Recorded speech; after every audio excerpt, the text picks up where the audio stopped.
Assalamualaikum warahmatullahi wabarakatuh. Salam sejahtera dan salam keluarga Malaysia.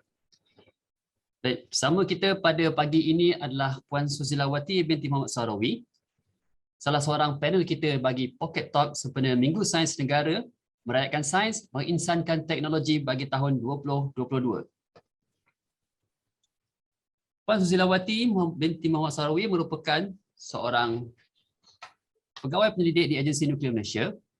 Beliau mempunyai kelulusan dalam bidang sains nuklear daripada UKM, Master of Science Chemistry daripada University of Wollongong, Australia, dan merupakan salah seorang pakar dalam bidang keselamatan dan kesihatan sinaran.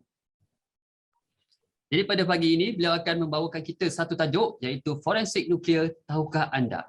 Jadi teruskan bersama beliau pada pagi ini untuk kita bersama-sama membedah siasat apakah itu forensik nuklear dan bagaimana forensik nuklear ini boleh membantu kita dalam kehidupan kita. Dipersilakan Puan Suzilawati. Assalamualaikum dan salam sejahtera. Terima kasih kepada Tuan Pengerusi Majlis. Saya Suzilawati Muhammad Sahrawi, telah bertugas di Agensi Nuklear Malaysia hampir 20 tahun. So hari ini saya ingin berkongsi sedikit pengetahuan yang saya ada dan juga pengalaman berkenaan dengan forensik nuklear. So kita akan cuba perkenalkan dan cuba memberitahu kepada semua berkenaan forensik nuklear ini.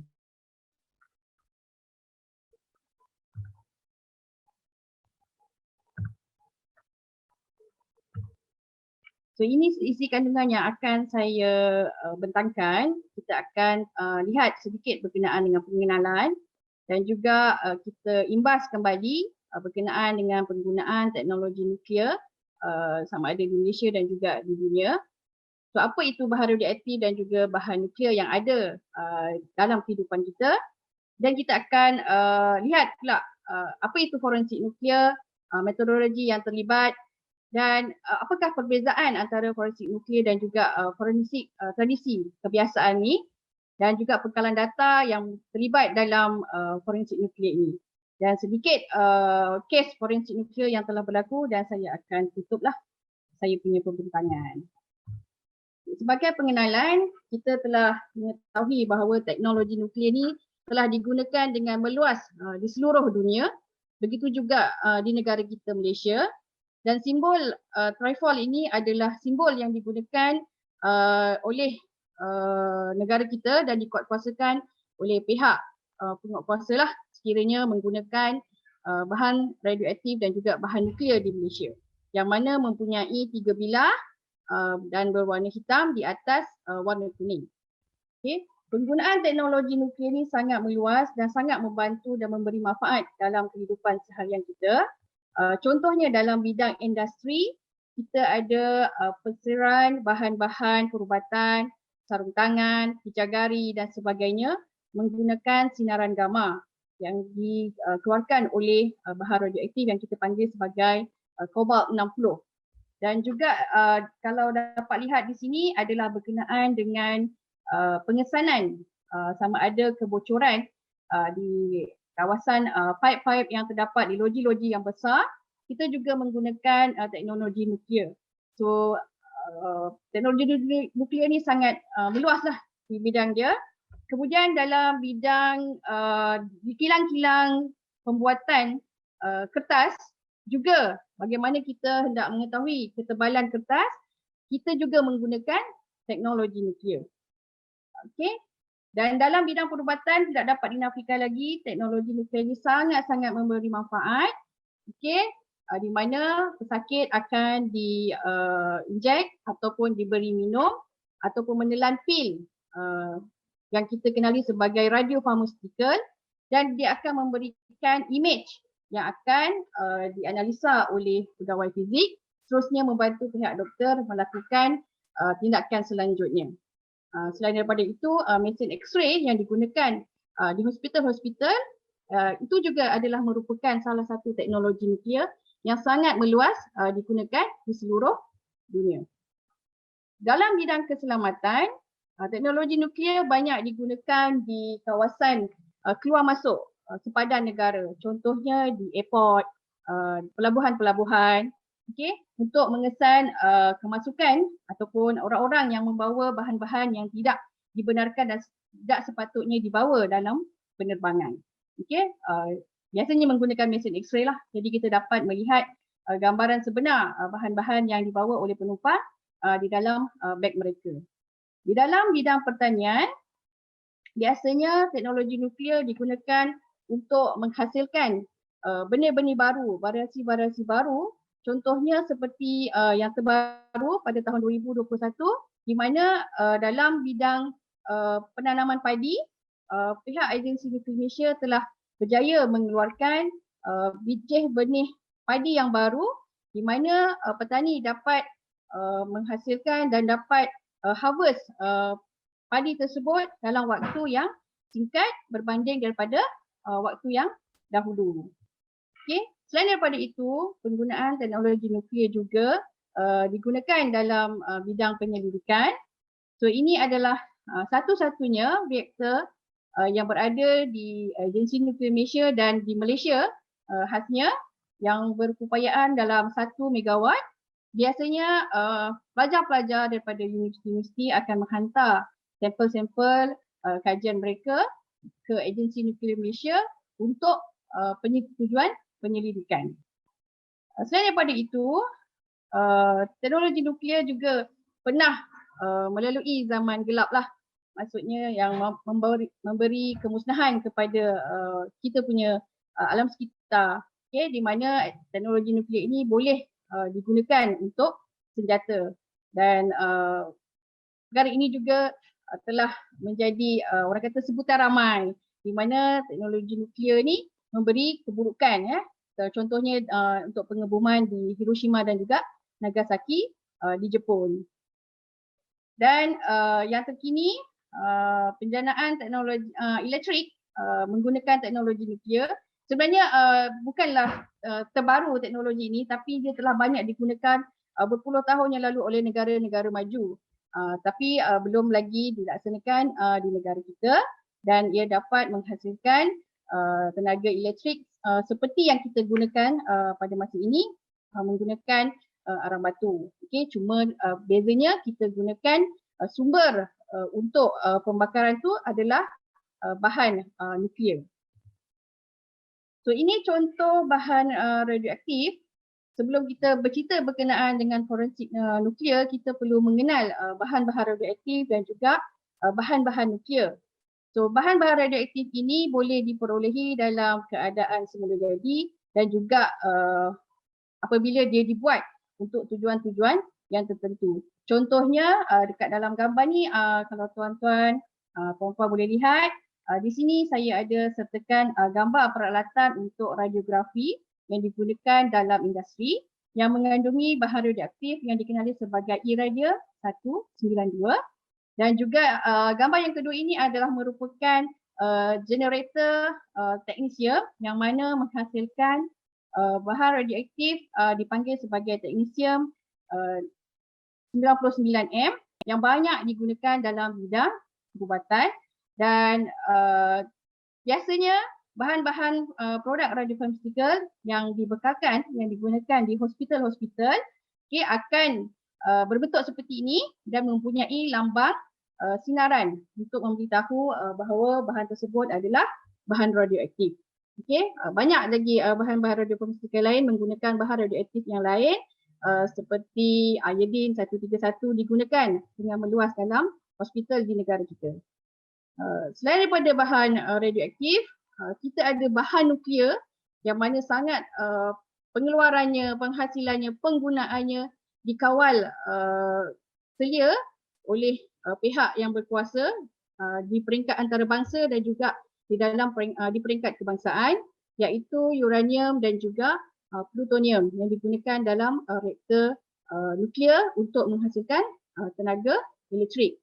Untuk uranium kita ada 3 bentuk uranium iaitu yang original lah uranium ore, kemudian kita ada mungkin dia akan dibuat dalam bentuk berwarna kuning dan dikenali sebagai yellow cake. Kemudian ada uranium fluoride biasanya berwarna hijau dan juga uranium oxide. Jadi untuk Uranium ni biasanya akan dihasilkan dalam bentuk pellet seperti dalam gambar ni, dan dia akan disusun beberapa pellet dalam satu rod yang akan digunakan dalam reaktor nuklear untuk penjenayaan tenaga elektrik. So plutonium pula dalam bentuk powder juga, dan juga ada juga dalam bentuk button. So bahan-bahan ini sangat, seperti saya katakan tadi, dia sangat dikawal penggunaannya, penghasilannya, dia punya pengangkutan dan sebagainya. So apa sebenarnya forensik nuklear ni? So forensik nuklear ni adalah satu pemeriksaan bahan nuklear atau bahan radioaktif ataupun bukti-bukti atau peralatan-peralatan lain yang tercemar dengan bahan radioaktif dan juga bahan nuklear ini. Dan perkara ini akan digunakan dalam konteks undang-undang di bawah undang-undang antarabangsa atau kebangsaan, dan ia sangat berkait rapat dengan keselamatan nuklear ataupun kita kenali sebagai security nuklear. Jadi kita nak periksa bahan-bahan tersebut. Okey. Dan bahan-bahan radioaktif dan bahan nuklear tadi dalam konteks forensik nuklear ni, dia akan menyokong pencegahan dan tidak balas kepada peristiwa security nuklear. Pihak antarabangsa iaitu International Atomic Energy Agency mentakrifkan nuclear security ni sebagai satu the prevention and detection, maksudnya kita menghalang dan juga mengesan kehadiran bahan-bahan radioaktif di sepadan-sepadan negara-negara tertentu, dan kita akan bertindak balas kepada kejadian-kejadian seperti kecurian, sabotaj, perkara-perkara yang tidak dibenarkan ataupun tidak sepatutnya berlaku menggunakan penyalahgunaan bahan radioaktif dan juga bahan-bahan nuklear.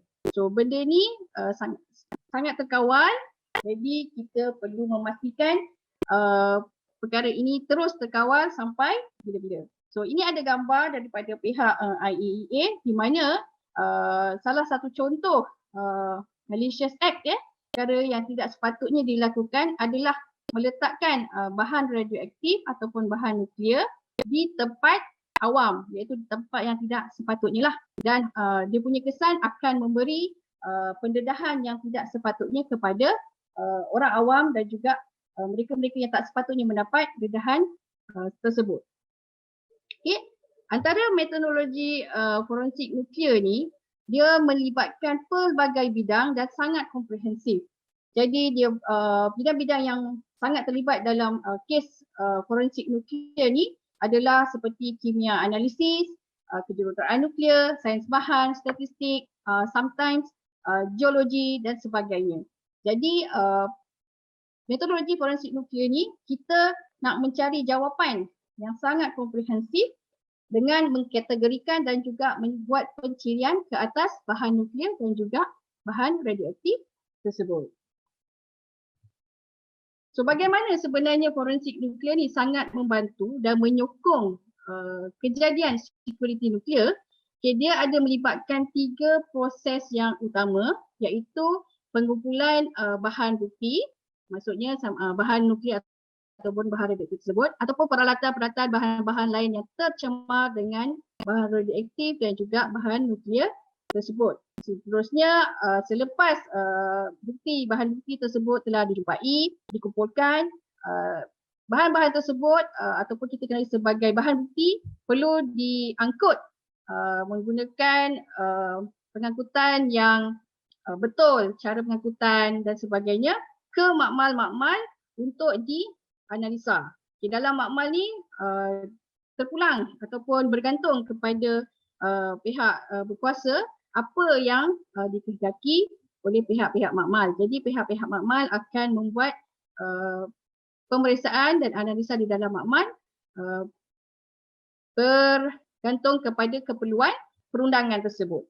Dan seterusnya, selepas ada pemeriksaan dan analisa di dalam makmal, kita akan nilai data-data yang kita perolehi dan kita akan linkkan dengan pelbagai pihak, okay? Dan pelbagai peristiwa yang melibatkan bahan radioaktif dan juga bahan nuklear yang telah berlaku di dalam dunia kita ni. Okey, sebab tu diperlukan kerjasama daripada semua pihak dan juga pelbagai negara lah sebenarnya untuk mendapatkan satu keputusan dan kita baru boleh buat satu pelaporan yang betul. Okey. So apa perbezaan forensik nuklear dengan forensik tradisi ni? Perbezaan yang paling ketara adalah forensik nuklear ni memang melibatkan bahan radioaktif dan juga bahan nuklear serta mana-mana peralatan ataupun bahan-bahan yang tercemar dengan bahan nuklear ataupun bahan radioaktif. Jadi dalam forensik nuklear ni akan menggunakan peralatan-peralatan yang sangat canggih dan juga memerlukan kepakaran mereka-mereka yang ada pengetahuan untuk menginterpretasi data-data tersebut. Kita perlu dapatkan komposisi isotop bahan radioaktif tersebut, kemudian dia punya komposisi kimia dan juga daripada physical structure. Sebab bahan radioaktif ni dan juga bahan nuklear sangat unik. Okey, dia akan memberikan walaupun nampak sama tapi dia akan memberikan pasti akan ada sedikit perbezaan. Okey, dan yang paling utama dekat forensik nuklear kita akan mencari pathway analisis. Kat situ nanti kita boleh buat penentu ukuran, tarikh dihasilkan dan sebagainya.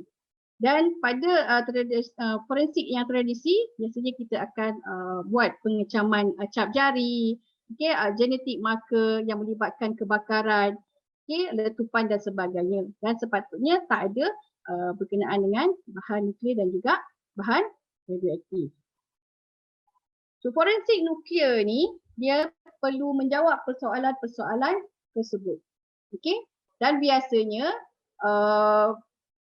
pemeriksaan ke atas bahan-bahan bukti yang terjadi dalam forensik nuklear ni adalah bahan radioaktif ataupun bahan nuklear yang kita tidak ketahui, kita tidak tahu siapa empunya pada awalnya.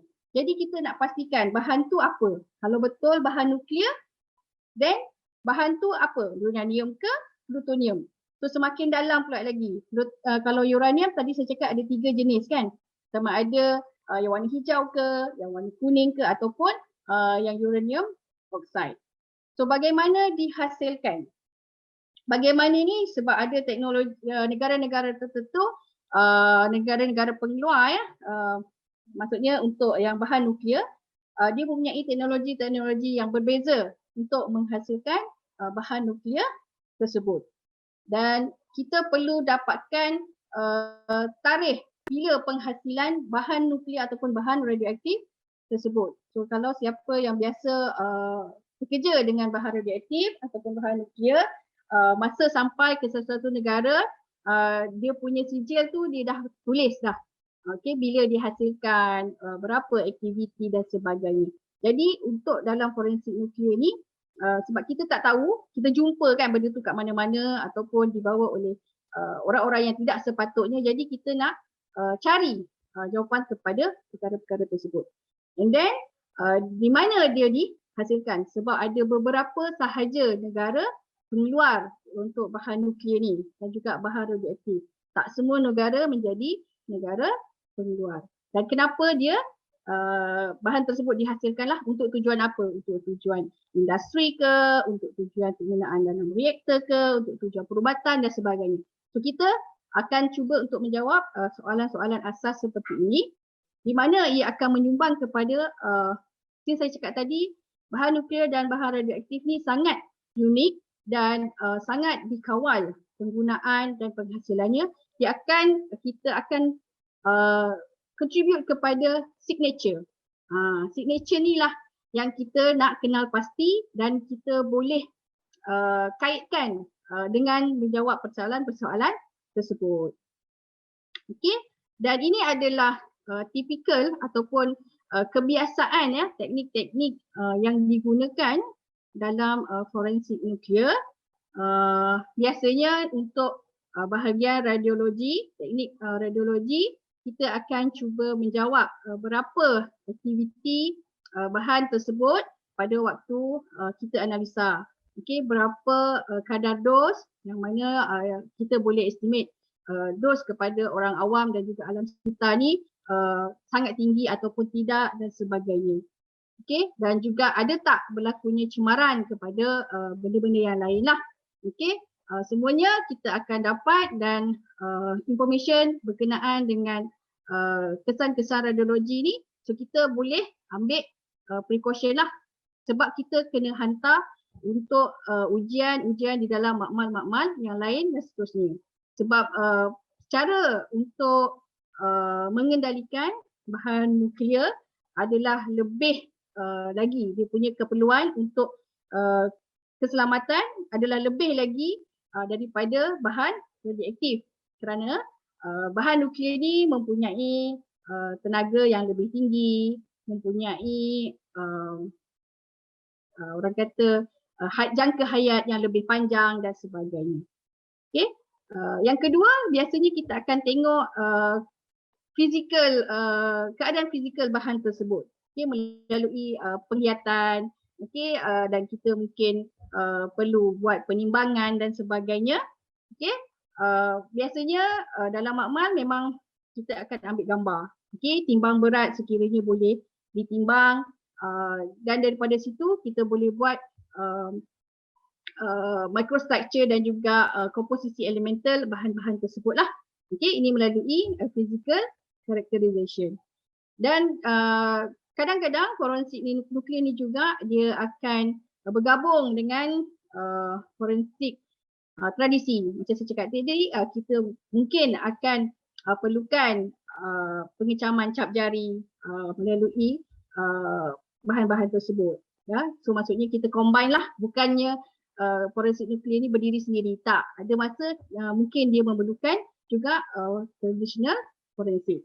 Dan untuk isotop analisis, peralatan yang utama digunakan adalah gamma spektrometri, di mana kita akan mengesan spektrum gamma bahan tersebut. Daripada spektrum gamma tersebut, kita boleh kenal pasti apakah sebenarnya bahan radioaktif tersebut dengan lebih lanjutlah, okey, dan juga lagi tepat.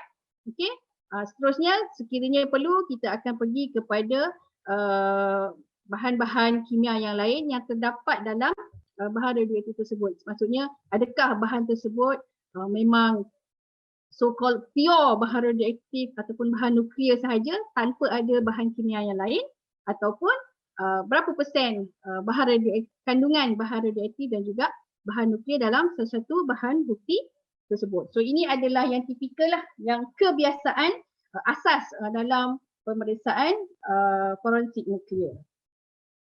Dan seterusnya, disebabkan bahan nuklear dan juga bahan radioaktif ini mempunyai signature tersendiri, pihak antarabangsa iaitu IAEA telah membangunkan satu database yang dipanggil sebagai Incident dan juga Trafficking Database pada tahun 1995, dan sehingga tahun 2014 sebanyak 128 negara telah menganggotai dan mengkata bersetuju untuk berkongsi maklumat dalam Incident dan Trafficking Database ini.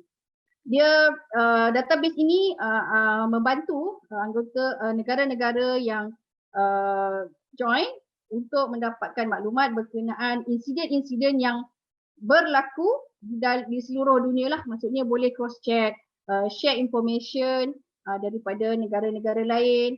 Okay, dan kita akan buat cross check sekiranya ada pengeluaran daripada negara A ke negara B.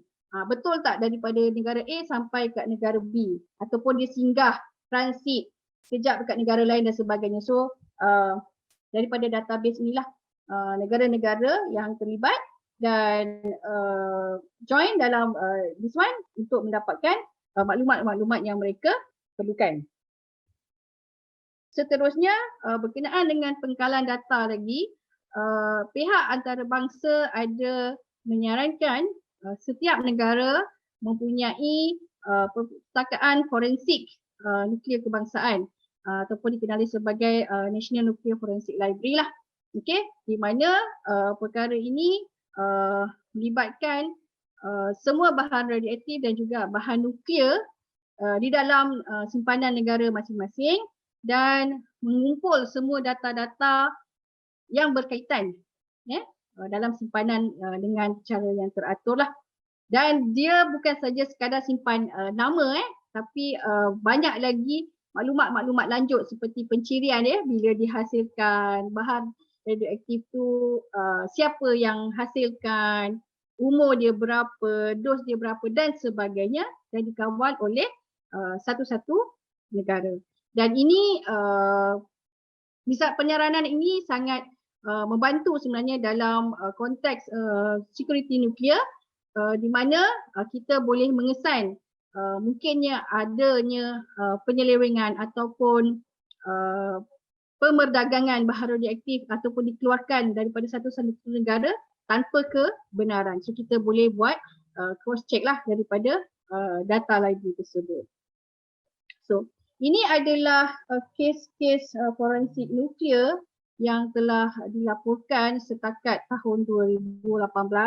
Kalau you all tengok kes pertama adalah pada tahun 1991 di Switzerland. Okey, kemudian ada lagi kes pada tahun tersebut di United States punya backyard. Okey, ada melibatkan plutonium yang tersembunyi dekat scrap metal dekat Rusia dan dibawa masuk ke Korea melalui kereta api pada tahun 1992. Okey, kemudian Russian telah mencuri seorang pegawai di Rusia telah mencuri 4 kilogram enriched uranium. Okey, dicuri tu bawa ke mana? So benda-benda ni akan melibatkan forensik nuklear lah. Dijumpai dan mungkin bila dah dijumpai penyiasatan telah menjurus dan pegawai tersebut telah pun ditangkap. Okey, pada tahun 1994 kita lihat ada berlakunya kejadian di Munich Airport di mana plutonium sebanyak 363 gram telah disita di Munich Airport. Okey, sepatutnya bahan radioaktif ni ataupun bahan nuklear ini kalau nak dibawa keluar mesti ada kebenaran, ada dokumen-dokumen yang sepatutnya dah dibawa kan. So maksudnya bila disita ni mungkin dia dibawa tidak melalui channel yang betul. Okey, ataupun orang yang tak sepatutnya membawa bahan tersebut. Okey. Dan seterusnya pada tahun 1994 juga ada lagi sitaan bahan radioaktif yang mempunyai grade untuk senjata dekat border oleh pegawai di Turki, dan seterusnya you all semua boleh tengok satu persatu lah sehingga tahun 2018 kalau tuan-tuan dan puan-puan dapat lihat kejadian berkenaan kehilangan peralatan untuk radiografi di Malaysia juga dilaporkan dalam kes forensik nuklear ini. Okey, maksudnya peralatan tersebut tidak dijumpai, jadi dia menjadi tanda tanyalah di mana bahan ataupun peralatan tersebut berada di sekarang, adakah masih di dalam negara kita ataupun telah dibawa keluar dan sebagainya. Okey. Dan ini juga contoh berkenaan dengan kes forensik nuklear yang telah dilaporkan pada 2007 di Germany, di mana 14 uranium pellets telah dijumpai di taman tak sepatutnya bahan radioaktif ataupun bahan nuklear berada di kawasan terbuka, kawasan orang awam. Jadi kenapa bahan nuklear tersebut berada di taman itu dan daripada mana bahan tersebut uranium tersebut ni dari mana? Kenapa pula ada kat situ? Jadi kita kena jawab soalan-soalan tersebut.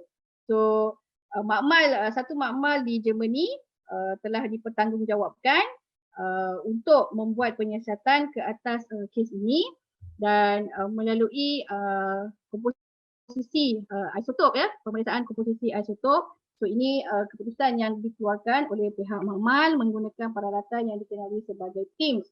So boleh lihat antara 14 uranium pellet yang dijumpai tersebut. So dia ada berat yang berbeza-beza, dan kalau boleh lihat kat sini dia ada dapat keputusan lebih lanjut di mana uranium tersebut mempunyai 4 isotopik, iaitu 234, uranium 235, uranium 236 dan juga uranium 238. Pada asalnya mungkin dia tak tahu bahan tu adalah uranium, ataupun mungkin orang dah tahu, siapa yang dah biasa bekerja dia tahulah oh ini adalah pellet uranium, tapi tak tahu uranium apa. Jadi perlukan pemeriksaan lanjut. So pihak makmal dah dapat tahulah uranium 234, 235, 236 dan juga 238. Dan melalui peralatan lain juga yang dikenali sebagai MC ICP-MS tu, dia dapat lagi persen-persen tertentu. So kat situ dia pihak makmal perlu mendaftarkan bahan-bahan bukti tersebut dengan secara terperinci, berhati-hati, dan dalam kes forensik nuklear chain of custody, dipanggil chain of custody ni dia punya rantaian daripada mula daripada tempat kejadian sehingga ke makmal-makmal tertentu perlu didaftarkan. Okay? Siapa yang terima, siapa yang ambil daripada tempat kejadian, siapa yang terima di makmal, siapa yang buat analisa, siapa yang keluarkan laporan dan sebagainya. So ada date, ada tarikh di sini bila diterima dan sebagainya, ada gambar, dan kita perlu mendapatkan berkenaan dengan dimensi dan sebagainya. So dia ada menggunakan kertas graf dan sebagainya. Sangat-sangat orang kata sangat-sangat detail pemeriksaan dalam forensik nuklear. So keputusan yang dikeluarkan oleh pihak makmal di Germany mendapati didapati pellets uranium tersebut semuanya homogeneous. Lebih kurang samalah homogeneous. Kemudian dia merupakan tipikal di Europe lah untuk PWR ni adalah salah satu nama untuk reaktor nuklear yang menghasilkan elektrik. So uranium yang dijumpai kat taman tu dia adalah typical Western European punya.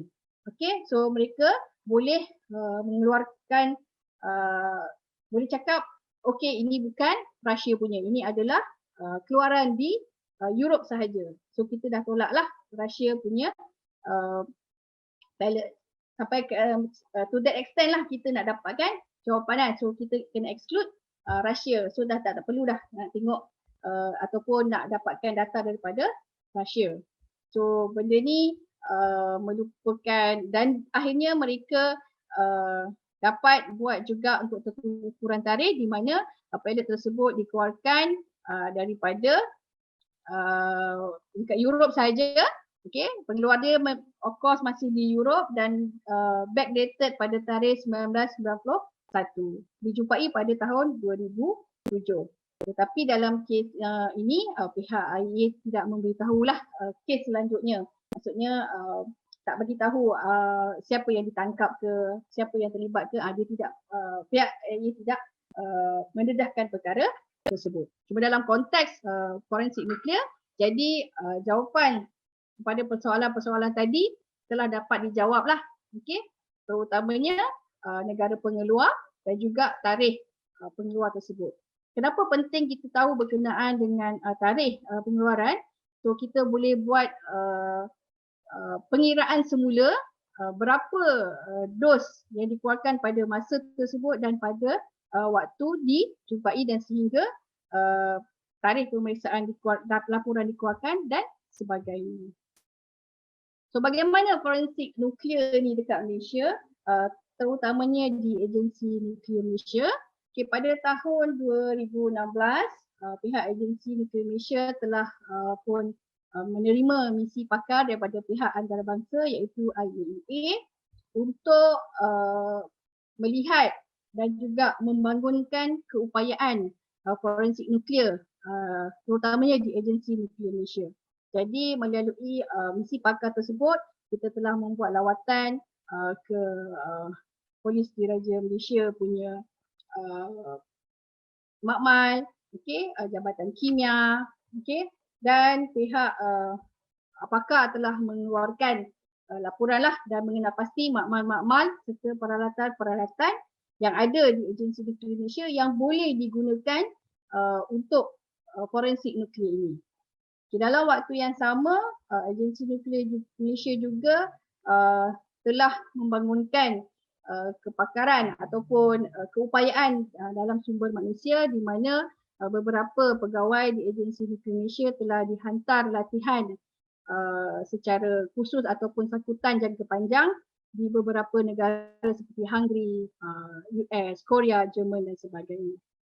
Dan pada masa ini, Agensi Nuklear Malaysia mempunyai satu coordinated research project di bawah pihak antarabangsa ni, IAEA yang diketuai oleh Dr. Zalina Levy untuk membangunkan data perpustakaan menggunakan punca-punca bahan radioaktif terkedap yang ada dalam simpanan unit pengurusan sisa Agensi Nuklear Malaysia. Membuat pencirian dengan lebih lanjut, pemeriksaan lebih lanjut dengan bahan-bahan yang ada. Okey, setakat kalau dulu kita just simpan, okey, ada nama, ada dari mana untuk perupusan dan sebagainya. Okey, tapi kita buat lebih terperinci, okey, dengan berat dia, dengan kadar dos dia dan sebagainya untuk dimasukkan dalam data library tersebut. Dan di dalam Agensi Nuklear Malaysia juga, di mana saya cakap tadi, kita telah mengenal pasti makmal-makmal dan juga peralatan-peralatan yang boleh digunakan untuk forensik nuklear ini, dan ia melibatkan beberapa bahagian lah, okey, di mana perancangan dia adalah di mana kumpulan fizik kesihatan di bawah bahagian keselamatan dan kesihatan sinaran akan bertindak sebagai sekretariat. So kita akan menerima bahan bukti daripada pihak yang berkuat kuasa dan membuat penyimpanan serta pengagihan ke makmal-makmal yang berkenaan lah. Okey, bergantung kepada permintaan dan juga keperluan badan penguatkuasa, dan kita akan KFK, Kumpulan Fizik Kesihatan ni akan mengeluarkan laporan penuh, ya, compilation daripada semua makmal-makmal yang terlibat di bahagian-bahagian lain seperti bahagian alam sekitar, kita ada juga bahagian teknologi industri, okey, dan juga bahagian teknologi sinaran, dan seterusnya. Semua perkara ini terutamanya untuk pengoperasian makmal ACA akan disokong oleh reaktor daripada bahagian sokongan teknikal. So forensik nuklear ni melibatkan pelbagai disiplin lah, berbagai kepakaran, sebab tu kita kena integrate semua yang ada di dalam agensi, peralatan dan juga kepakaran daripada bahagian-bahagian lain. Okay? Tak boleh satu bahagian sahaja. So ini antara peralatan-peralatan yang boleh digunakan untuk forensik nuklear, di mana kita mempunyai identifier di mana kita boleh identify bahan tersebut. Okay? Dia boleh bagi benda ni uranium, tapi kita kena buat pencirian lanjut, iaitu pemeriksaan lanjut di dalam makmal-makmal yang lain untuk menentukan uranium apa dan sebagainya. Kemudian kita ada makmal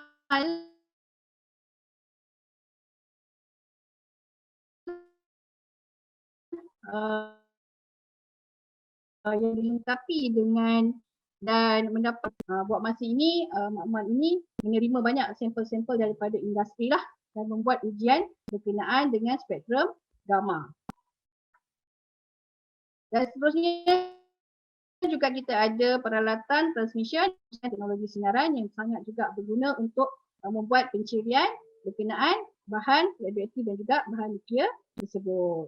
So, semua laporan-laporan daripada makmal-makmal tersebut kita akan compile lah oleh Kumpulan Fizik Kesihatan tadi dan akan diserahkan kepada pihak berkuat kuasa yang memerlukan data tersebut. So secara kesimpulannya, forensik nuklear ini merupakan satu bidang yang sangat penting dalam satu-satu negara, terutamanya untuk menyokong dalam satu-satu kejadian security nuklear, dan ia melibatkan pelbagai bidang kepakaran, okay, pengetahuan, saya cakap tadi ada kimia, ada geologi, ada statistik, okay, ada orang yang mahir dan faham berkenaan dengan bahan dan sebagainya. So dekat Agensi Nuklear Malaysia kita telah mengenal pastilah beberapa makmal yang boleh digunakan dan berupaya untuk menerima bahan-bahan bukti yang terlibat dalam forensik nuklear. So saya harap dengan sedikit penerangan ni dapat memberi gambaran sebenar berkenaan dengan apa itu forensik nuklear kepada semua. So dengan itu saya ucapkan terima kasih.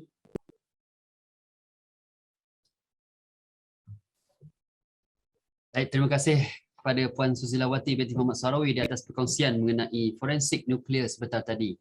Jadi memang tajuk yang cukup luas dan cukup mendalam ya. Dan kalau sebelum ni kita tidak tahu apakah itu forensik nuklear, jadi diharapkan tuan-tuan puan-puan penonton sekalian telah mendapat sedikit sebanyak mengenai manfaat forensik nuklear kepada kita. Dan kepada tuan-tuan puan-puan yang baru menyertai kami, jangan lupa untuk sertai kami dalam Pocket Talk yang seterusnya.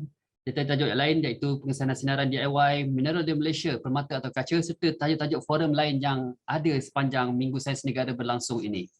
Itu sahaja daripada saya Nasir bin Masud dalam Pocket Talk siri yang pertama.